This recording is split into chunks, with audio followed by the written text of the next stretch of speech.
Hello everyone, my name's Brody, and on today's episode of Brody's Learning Adventures, we'll be learning about verbs and mood.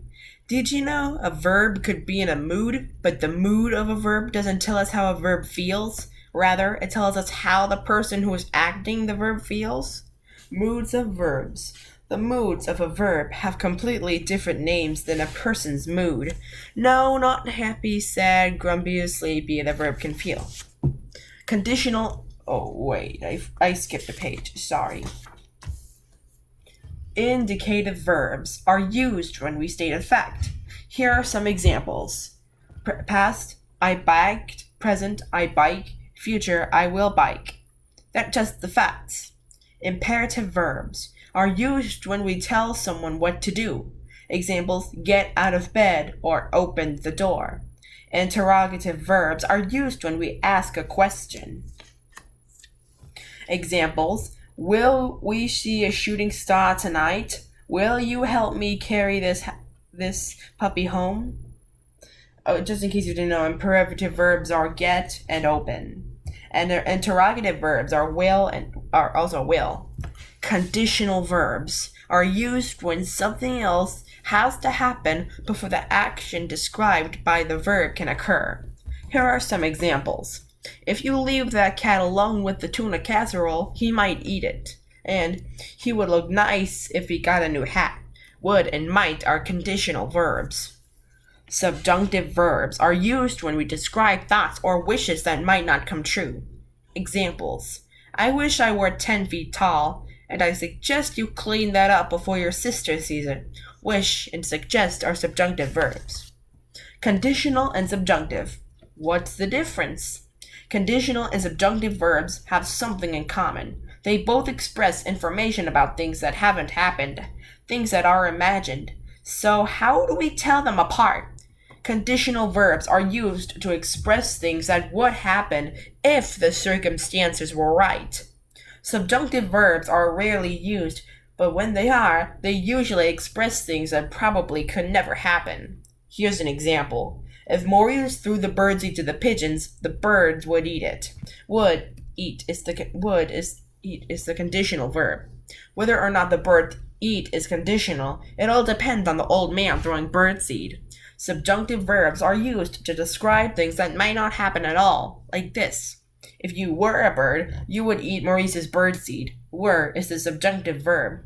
Subjunctive verbs are also used to describe things that will definitely never, and I mean never, happen. Here's an example. Maurice wished that a giant pigeon would fly him to the moon and back. Would fly is the subjunctive verb. Maurice could never ride a pigeon, and yet these verbs allow for a hypothetical situation. Don't be moody. It's no fun to be around someone whose mood is always changing. That's true for verbs, too. If a sentence starts in one mood, it shouldn't switch to another. Take Donko Enoshima from Danganronpa. She gets bored very fast, so she changes personalities on a whim. But verbs don't like to be around some person who's moody. Here's a common mistake. Switching from imperative, telling someone what to do, to indicative, stating the facts. Here's an example. Don't forget your hat and you should wear shoes. Don't forget is the imperative verb, and the should wear is the indicative verb. The mood in the sentence shifted. To fix it, make both verbs imperative. Don't forget your hat and wear shoes. Or make both verbs indicative. You should remember your hat and you should wear shoes. Common mistake 2. Switching from conditional or subjunctive, something that might or might not happen, to indicative, something that will.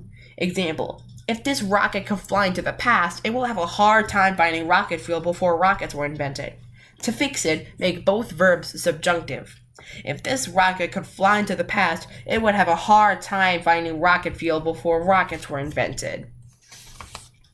Here's a quiz to see if you've been paying attention.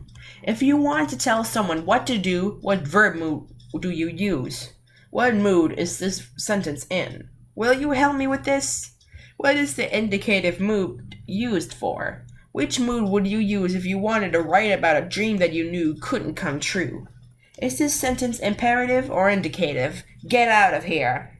If you wanted to tell your little brother how much trouble he'd be in if he ate the strawberries you'd been saving, what mood would you use? Rewrite this sentence in the imperative mood.